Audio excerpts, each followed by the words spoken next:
Kita berdoa. Bapa di sorga, kembali kami mengucap syukur dan berterima kasih untuk kemurahan-Mu, kasih sayang-Mu, anugerah-Mu yang melimpah atas hidup kami hari lepas hari.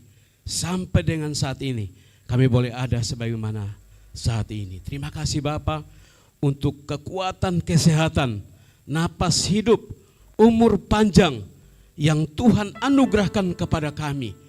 Terutama kesempatan terindah yang Tuhan berikan kepada kami sehingga kami bisa ada di hadapan hadirat-Mu. Urapi kami semua dan saatnya kami akan menikmati firman-Mu. Bapa, bicaralah kepada kami mau belajar dan Roh Kudus mampukan kami untuk dapat melakukan firman-Mu ini. Di dalam nama Yesus, firman yang hidup, kami berdoa. Haleluya. Amin. Ya, silahkan duduk kembali. Shalom semuanya. Ya, saya secara pribadi mengucapkan terima kasih kepada Tuhan Yesus yang memberikan kesempatan untuk melayani hari ini. Dan mengucapkan terima kasih juga untuk Bapak Gembala, Bapak Pendeta Salmon yang hari ini tidak bersama dengan kita, yang telah memberikan kesempatan kepada saya untuk membagikan firman Tuhan di tempat ini. Terima kasih juga untuk kepada semua majelis gereja yang juga memberikan kepercayaan ini. Tuhan Yesus memberkati kita semuanya. Sedikit memperkenalkan diri. Ini kali kedua saya datang ke sini. Ya, bulan yang lalu saya ada di sini. Bapak Ibu yang lain mungkin masih lebaran jadi mungkin tidak ada. Ya, yang lain ada dan sempat diperkenalkan. Saya Pendeta De Veston Tampani. Ya, biasa dipanggil Veston, ya Pak Veston. Dan saya punya istri satu, namanya Bu Marisa. Kemudian saya punya anak 3. Yang paling pertama Michael yang main drum. Kemudian yang kedua itu Tetus, itu baru masuk SMA. Lalu yang paling kecil Alicia. Ya. Biar supaya kalau ketemu ya sudah ada dek, sudah ada. Oh, terima kasih. Ya, biasa anak cewek itu perhatian. Jadi di rumah itu saya baru batuk satu kali, dia sudah ambilkan minum gitu. Ya, saya juga sebagai seorang gembala sidang di satu gereja kecil, Gereja Kristen Bersinar di Mulyosari. Ya. Mulyosari. Nah,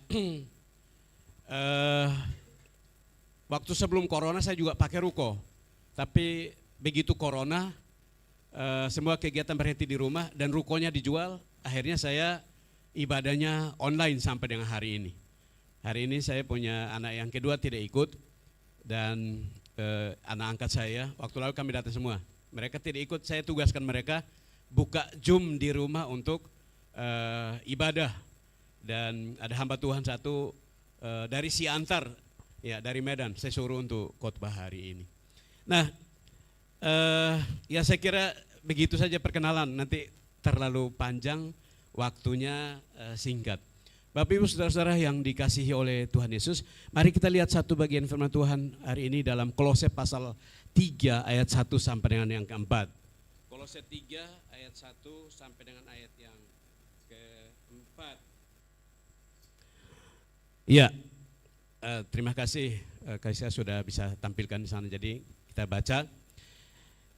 Karena itu ayat 1, karena itu kalau kamu dibangkitkan bersama dengan Kristus, carilah perkara yang di atas, di mana Kristus ada, duduk di sebelah kanan Allah.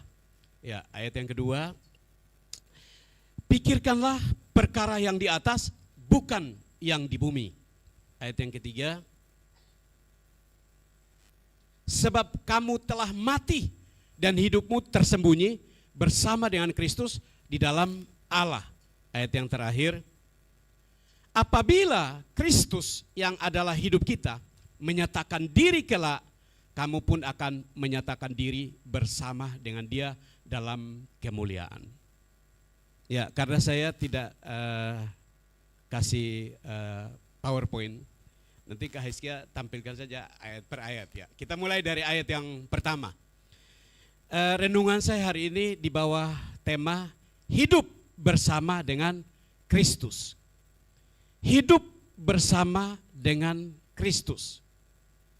Bapak Ibu saudara-saudara yang dikasihi dan diberkati oleh Tuhan kita Yesus Kristus. Hidup bersama dengan Kristus itu artinya tidak terpisah. Selalu lengket.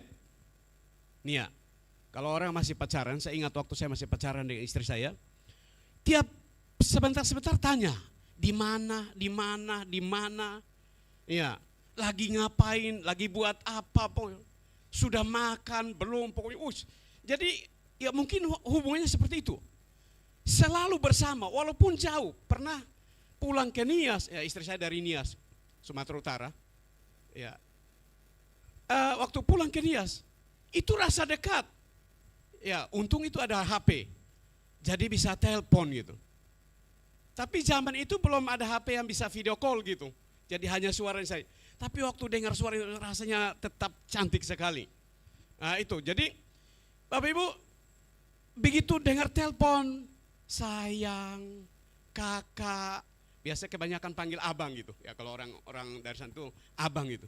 Ya, waktu dengar suara ibu itu rasanya itu aduh kayak ada di hati, sangat dekat. Nah, hidup bersama dengan Kristus. Mari kita lihat ayat yang pertama. Karena itu, kalau kamu itu siapa? Ya kita, masing-masing. Feston lah. Lalu saudara sebut nama masing-masing. Kalau kamu dibangkitkan bersama dengan Kristus, carilah perkara yang di atas. Poin pertama yang saya mau bicarakan saat ini adalah carilah perkara yang di atas. Jadi kalau kita hidup bersama dengan Kristus, bahkan dikatakan situ bahwa kita sudah dibangkitkan bersama dengan Kristus, maka bagian kita adalah cari Tuhan. Katakan amin. Cari Allah. Kapan? Ya kalau bisa setiap waktu. Kalau bisa jangan pernah berpisah dari Tuhan. Kalau bisa setiap waktu bersama dengan Tuhan. Namanya juga hidup bersama dengan Tuhan. Carilah perkara yang di atas. Dijelaskan di mana Kristus ada duduk di sebelah kanan Allah. Artinya apa? Mari kita lihat perkara-perkara yang di sorga. Kita cari Tuhan. Utamakan Tuhan. Saudara-saudara yang kasih dalam Tuhan, ada bagian yang harus kita lakukan. Carilah perkara yang di atas. Apa maksudnya? Memang ini ditekankan kepada jemaat di Kolose. Surat ini ditekankan kepada jemaat di Kolose. Tapi karena hari ini kita baca, maka surat ini juga menjadi bagian kita gitu. Apa yang harus kita lakukan? Apa yang harus kita buat? Saudara-saudara yang kasih dalam Tuhan, carilah Tuhan. Tuhan yang mana? Tuhan yang mana? Karena di dunia ini terlalu banyak Tuhan, terlalu banyak Allah. Betul enggak? Terlalu banyak Allah di dunia ini. Lalu Allah yang mana yang harus kita cari? Tuhan yang mana yang harus kita cari? Saudara-saudara yang kasih dalam Tuhan, kalau kita pelajari bagian ini, maka Allah kita jelas. Allah yang harus kita cari, Allah yang harus kita sembah jelas. Yesus Kristus Tuhan namanya. Dia adalah pribadi yang pernah lahir di dunia. Yohanes 1 ayat 1, pada mulanya adalah firman, dan firman itu bersama-sama dengan Allah, dan firman itu adalah Allah. Lalu Yohanes 1 ayat 14, firman itu telah menjadi manusia dan diam di antara kita, dan kita telah melihat kemuliaannya, yaitu kemuliaan yang diberikan kepadanya sebagai anak tunggal Bapa, penuh kasih karunia dan kebenaran. Siapa dia? Yesus. Nah, dia adalah Yesus yang telah lahir, yang telah disalibkan, yang telah mati, yang telah dikuburkan, dan yang telah dibangkitkan dari antara orang mati pada hari yang ketiga, yang telah naik ke sorga, dan yang telah duduk di sebelah kanan Allah, dan akan datang untuk menghakimi orang yang hidup dan yang mati. Saya kira kita sudah merayakan semua peristiwa-peristiwa ini ya. Terakhir hari Kamis kemarin merayakan hari kenaikan Tuhan Yesus. Nah, itulah pribadi yang harus kita cari. Itulah pribadi yang harus kita sembah. Itulah pribadi yang harus kita agungkan. Jelas. Saudara-saudara yang kasih dalam Tuhan,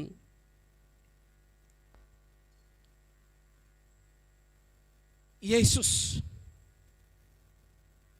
adalah satu pribadi yang memberikan jaminan hidup kita hari ini, bahkan sampai kekekalan. Dengan berkata dalam Yohanes 14 ayat 6, akulah jalan, kebenaran, dan hidup. Tidak ada seorang pun yang dapat datang kepada Bapa kalau tidak melalui aku. Tidak ada tokoh yang pernah berkata seperti ini. Yesus satu-satunya jalan, dan kita bersyukur kita memiliki pribadi yang satu ini. Katakan amin. Iya, kita bangga karena kita memiliki pribadi yang satu ini. Ingat, bukan kita yang menemukan dia, tapi dia yang menemukan kita waktu kita masih sibuk dengan dosa-dosa kita. Dia menemukan kita dan dia memilih kita, bukan kita yang memilih dia. Saudara-saudara yang kasih dalam Tuhan, dia juga adalah satu pribadi yang selalu dan senantiasa turut bekerja dalam segala hal untuk mendatangkan kebaikan bagi kita yang mengasihi Tuhan. Katakan amin. Kalau kita sungguh mengasihi Tuhan, Allah turut bekerja dalam segala sesuatu dan mendatangkan kebaikan bagi kita semua. Tuhan tidak pernah merancangkan celaka bagi anak-anaknya. Tuhan tidak pernah merancangkan yang buruk, tapi Tuhan selalu merancangkan yang baik, bahkan damai sejahtera. Bapak Ibu saudara-saudara yang kasih dalam Tuhan, di Matius pasal 6 ayat yang ke-33, ini ayat hafalan ya. Tetapi carilah dahulu kerajaan Allah dan kebenarannya, maka semuanya akan ditambahkan kepadamu. Ya, kira-kira ini poin yang pertama yang saya bisa angkat sini. Carilah perkara yang di atas, di mana Kristus ada duduk di sebelah kanan Allah. Carilah Allah. Allah yang mana? Allah yang kita kenal di dalam Yesus Kristus Tuhan. Jelas siapa nama Tuhanmu, siapa nama Allahmu, jelas. Bapak Ibu saudara-saudara yang kasih dalam Tuhan Yesus, dia Allah yang sanggup melakukan segala perkara. Kenapa? Karena dia Allah yang hidup. Dan dia sangat mampu. Karena itu kita percaya. Kalau kita yakin Tuhan tidak mampu, tidak bisa, ngapain kita percaya kepada dia? Tapi karena kita yakin dia mampu, dia sanggup, dia bisa melakukan segala perkara, kita datang, kita percaya sama dia. Bapak Ibu saudara-saudara yang kasih dalam Tuhan, dia bukan hanya turut bekerja dalam segala sesuatu untuk mendatangkan kebaikan bagi kita yang mengasihi Tuhan. Tapi 1 Korintus pasal 2 ayat yang ke-9, dia mengatakan bahwa apa yang tidak pernah kita lihat dengan mata kita, apa yang tidak pernah kita dengar dari telinga kita, apa yang tidak pernah timbul dari dalam hati kita, semuanya itu disediakan bagi orang-orang yang mengasihinya. Kalau kita mengasihi Tuhan, ya, Tuhan turut bekerja dalam segala sesuatu di seluruh perjalanan hidup kita dan akan menyatakan hal-hal yang baik bagi kita. Artinya Tuhan tidak pernah merancangkan yang buruk, yang celaka buat kita semua. Itu yang pertama. Ayat yang kedua, guys. Ya, di ayat yang kedua, baik kita lihat itu. Pikirkanlah perkara yang di atas, bukan yang di bumi.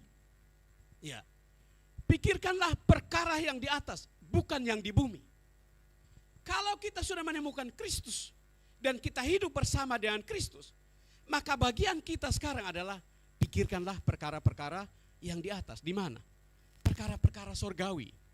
Bukan perkara-perkara yang ada di bumi. Bukan perkara-perkara duniawi. Yang harus kita pikirkan adalah perkara-perkara sorgawi. hal-hal yang bersifat rohani. Hal-hal yang nilainya bersifat kekal. Itulah yang harus kita pikirkan bersama-sama. Makanya kalau semua jemaat di sini bisa aktif untuk membangun pelayan di sini, itu luar biasa. Apa yang Bapak Ibu bisa buat, lakukanlah. Sekecil apapun, komitmen untuk buat daripada tidak buat sama sekali. Selama masih sehat, selama masih ada kesempatan, ayo ambil komitmen. Istilahnya jangan hanya datang duduk-duduk ibadah selesai pulang gitu. Tapi kita berkomitmen, apa yang saya bisa buat untuk gereja ini. Ya, kalau memberikan persembahan misalnya, saya punya kerinduan mau berkati pelayan ini dengan memberikan dana. Kalau saudara punya, kasih. Ya, kalau tidak punya dana, punya apa, kasih. Bisa melayani melalui WL atau singer atau musik, lakukan. Selagi masih ada kesempatan. Itu tindakan. Tapi yang di sini disuruh, pikirkanlah perkara-perkara yang di atas. Saudara-saudara yang kasih Tuhan, mari kita lihat bagian ini. Bahwa Tuhan menginginkan agar kita memperbaharui cara berpikir kita. Ubah cara berpikir kita. Kalau dulu kita hanya mikirkan diri kita, aku. Kapan kita berpikir tentang Tuhan gitu? Ya, berpikir tentang Tuhan bukan hanya sekedar datang beribadah. Tapi berpikir tentang Tuhan, apa yang bisa kita buat bagi Tuhan gitu. Dan kita bersyukur Tuhan taruh kita di GKI Torsina di sini. Tidak kebetulan Tuhan taruh di sini. Ada maksud Tuhan taruh di sini. Kita kumpul di sini saling melengkapi satu dengan lain, membangun kerajaan Allah melalui gereja ini. Bapak Ibu sudah sering kasih dalam Tuhan, memperbaharui cara berpikir kita, kemudian meninggalkan cara berpikir yang kanak-kanak. Semakin mengiring Tuhan, harusnya semakin kita dewasa rohani di dalam Kristus. Jangan dari dulu sampai sekarang sama saja. Ya. Terjadi perubahan, terjadi pertumbuhan rohani. Karena itu kita perlu meninggalkan cara berpikir kanak-kanak. Ya, sedikit-sedikit harus dilayani, sedikit-sedikit harus diperhatikan, sedikit-sedikit. Itu masih anak-anak gitu. Anak-anak itu yang hanya sedikit-sedikit nyusu, mau minum diambilin, mau makan, mau disuapin. Tapi kalau kita dewasa dalam Kristus, kita dapat melakukan apa yang bisa kita lakukan. Bisa tanya Bapak Gembala atau tanya majelis, saya pingin buat ini, boleh atau tidak? Ya, dengan senang hati. Kalaupun tidak tahu mau buat apa, ya ditanya, mohon bimbingannya. Saya bisa buat apa? Saya bersyukur kira-kira beberapa minggu yang lalu datang, belum 1 bulan.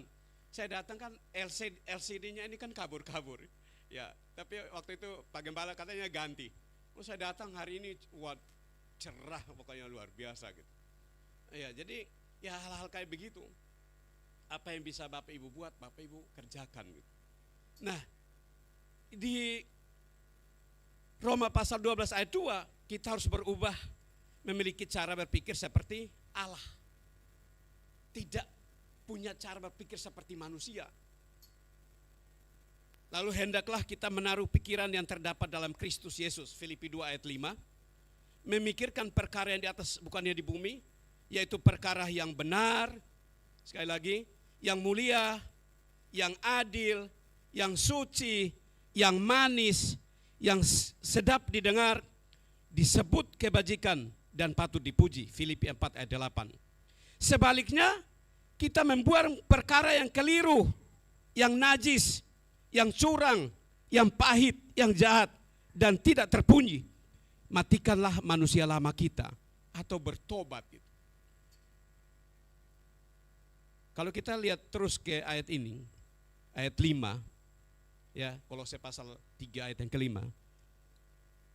Karena itu matikanlah dalam dirimu segala sesuatu yang duniawi, yaitu percabulan, kenajisan, hawa nafsu, nafsu jahat, dan juga keserakahan yang sama dengan penyembahan berhala. Semuanya itu mendatangkan murka Allah atas orang-orang durhaka. Dahulu kamu juga melakukan hal-hal itu ketika kamu hidup di dalamnya. Waktu kita masih manusia lama, waktu kita belum berjumpa dengan Kristus, atau Kristus belum berjumpa dengan kita. Memang kita seperti ini. Tapi ketika kita berjumpa dengan Kristus, lalu kita hidup bersama dengan Kristus. Ya, 2 Korintus 5 ayat 17. Tetapi siapa yang ada dalam Kristus, dia adalah ciptaan baru. Yang lama sudah berlalu, sesungguhnya yang baru sudah datang. Jadi waktu kita berjumpa dengan Kristus, waktu kita hidup bersama dengan Kristus, terjadi perubahan hidup, terjadi perubahan cara berpikir, terjadi perubahan karakter. Manusia lama kita itu dibuang atau kita tinggalkan. Kita menjadi manusia baru, manusia Kristus gitu. Jangan sampai, ya, jangan sampai, apalagi teman-teman saya, saudara-saudaraku yang saya dari NTT, kita sama-sama dari NTT, jangan sampai kita keluar belasan tahun dari sana atau puluhan tahun dari sana, kita pulang, kita tidak berubah, dia bilang, pap mese. Pap mes itu di sini bilang podo ae. Ya. Jangan sampai, ya, jangan sampai kita tidak mengalami perubahan, baik akal budi kita atau cara berpikir kita, juga karakter kita. Jauh-jauh dari timur datang di sini masih minum mabok. Jauh-jauh dari timur datang di sini masih perokok keras. Jauh-jauh dari timur datang di sini masih ikut kehidupan lama. Malah apa? Karena tidak ada gemit di sini, dia tidak gereja. Karena dia hidup hanya dengan gemit. Tapi saya bersyukur, saya sangat terima kasih untuk teman-temanku yang ada di sini, yang akhirnya tidak mencari gemit, tapi mau datang di GKI Entorsina. Saudara-saudara yang kasih dalam Tuhan, kita perlu mengalami yang namanya perubahan atau pertobatan. Saya temui banyak orang, apalagi saya pelayanan waktu di kapal, aduh itu karena alasan anak buah kapal dengan kapten kapal, 25 tahun tidak beribadah. Puji Tuhan, Tuhan masih kasih dia umur hidup panjang ya. Kalau Tuhan ambil dia, kasihan gitu. Akhirnya apa? Saya buka ibadah di pos satpam di Perak itu. Lalu mereka bisa ibadah sore-sore. Saudara-saudara yang kasih dalam Tuhan, selama masih ada kesempatan, selama kita masih sehat, cari Tuhan. Kemudian yang kedua, pikirkan perkara-perkara yang di atas, perkara-perkara yang Tuhan suka, perkara-perkara surgawi, perkara-perkara rohani. Tinggalkan perkara-perkara di dunia ini, hal-hal yang bersifat daging. Matikan, kubur, bertobat, dan ikut Tuhan Yesus. Hidup bersama dengan Kristus. Yang ketiga, ayat yang ketiga. Ya, sebab kamu telah mati dan hidupmu tersembunyi bersama dengan Kristus di dalam Allah. Waktu kita bertobat, apanya yang mati? Bukan kita yang mati. Manusia lama kita yang mati. Manusia lama mana yang mati? Ya itu yang tadi di Kolose pasal 3 ayat 5 dan seterusnya. Itu yang mati. Ya. Sebab kamu mati dan hidupmu tersembunyi bersama dengan Kristus di dalam Allah. Tolong perhatikan kata tersembunyi bersama dengan Kristus. Ya, tersembunyi itu artinya apa? Terbungkus ya. Tertutup gitu. Ya. Sama dengan kita dalam ruangan ini, orang dari luar tidak lihat kita. Itu namanya tertutup, terbungkus. Sama dengan terlindungi. Ya. Jadi waktu kita mati atau waktu kita sudah matikan manusia lama kita, lalu hidup kita tersembunyi bersama dengan Kristus. Artinya Paulus bilang apa? Hidupku kini bukannya aku lagi, melainkan Kristus dalam aku. Jadi semakin dewasa rohani kita, semakin bertumbuh iman kita, semakin erat hidup kita bersama dengan Kristus, maka yang dilihat adalah Kristus di dalam kita. Katakan amin. Iya. Karena itu pesan saya, ini harus kita jaga sekali. Jangan sampai orang tersandung karena mulut kita. Ya. Orang timur itu mulutnya kotor sekali. Sedikit-sedikit maki. Sedikit-sedikit semua nama binatang di kebun binatang itu keluar semua. Iya. Lalu ada kata-kata lain yang saya tidak sebutkan sini, hanya orang timur yang tahu. Nanti tanya-tanya. Iya. Saudara-saudara, harus tersembunyi dalam Kristus. Jadi orang tidak melihat kehidupan lama kita. Akhirnya apa? Dia tersandung. Harusnya datang ke gereja, tidak datang. Percuma ke gereja. Dia saja ke gereja ulang-ulang, hidupnya kayak begitu. Atau kalau saudara kita yang lain, ya dia tidak akan pernah percaya kepada Kristus. Justru dia akan menolak Kristus karena kita. Karena itu jaga karakter kita supaya bukan karena kita mereka tersandung dan menolak Kristus. Kalau kita ditolak gak masalah, memang kita manusia. Ya, tapi kalau Kristus ditolak karena kita, itu tanggung jawab kita. Karena itu saudara-saudara yang kasih dalam Tuhan, kehidupan yang kita jalani, dengarkan ini baik, tidak selalu sesuai dengan keinginan kita. Ada orang yang, wah begitu ikut Tuhan Yesus tidak sakit lagi. Begitu ikut Tuhan Yesus, pokoknya usahanya sukses. Ya, janjikan dari mobil satu ke mobil berikutnya, rumah yang satu ke rumah berikutnya, atau motor butut ke motor yang bagus. Pokoknya berkat. Betul, kita pasti diberkati. Tapi ingat, ikut Kristus, proses dan berkat itu harus jalan seimbang. Ada orang menolak prosesnya, tapi orang mau terima berkatnya saja gitu. Nah, itulah menjadi pergumulan. Sehingga banyak orang yang kecewa dan meninggalkan Tuhan pada waktu mengalami proses, mengalami pergumulan. Di sini kita diuji. Waktu kita diberkati, waktu kita sehat, tetap kita mencari Tuhan, menyembah Tuhan, memuji Tuhan, melayani Tuhan. Waktu kita diberkati, kalau bisa lebih lagi dan lebih lagi.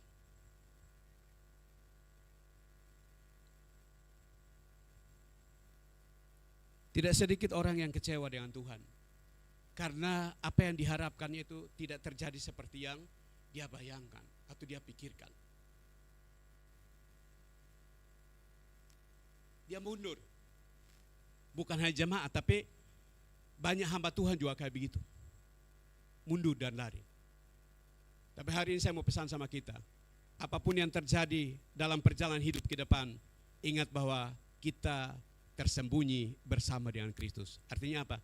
Kita dilindungi, kita dibentengi, kita ditutup bungkus, dan kita aman di dalam Kristus. Ada penyertaan Tuhan.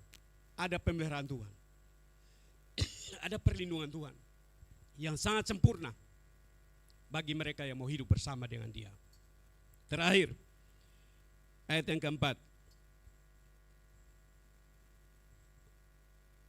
Apabila Kristus yang adalah hidup kita, perhatikan ini. Apabila Kristus yang adalah hidup kita menyatakan diri kelak, kamu pun akan menyatakan diri bersama dengan Dia dalam kemuliaan.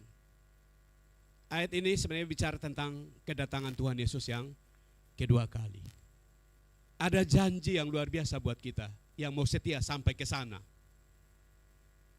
Semua kita menantikan kedatangan Tuhan Yesus yang kedua kali, tapi kita tidak tahu kapan itu datang.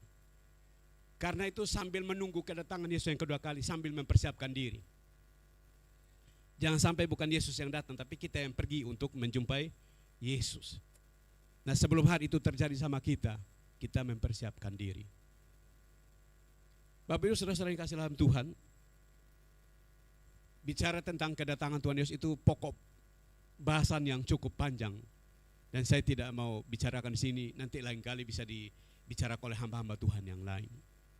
Tapi satu yang saya mau tekankan, seperti yang ditekankan oleh Paulus kepada jemaat di Kolose, apabila Kristus yang adalah hidup kita menyatakan diri kelak, satu saat kalau Dia datang, hari Kamis kemarin kita rayakan kenaikannya, Dia akan terangkat ke sorga, lalu ditutupi oleh awan, disaksikan oleh murid-murid. Mereka lihat sampai hilang, ya, mereka lihat sampai hilang.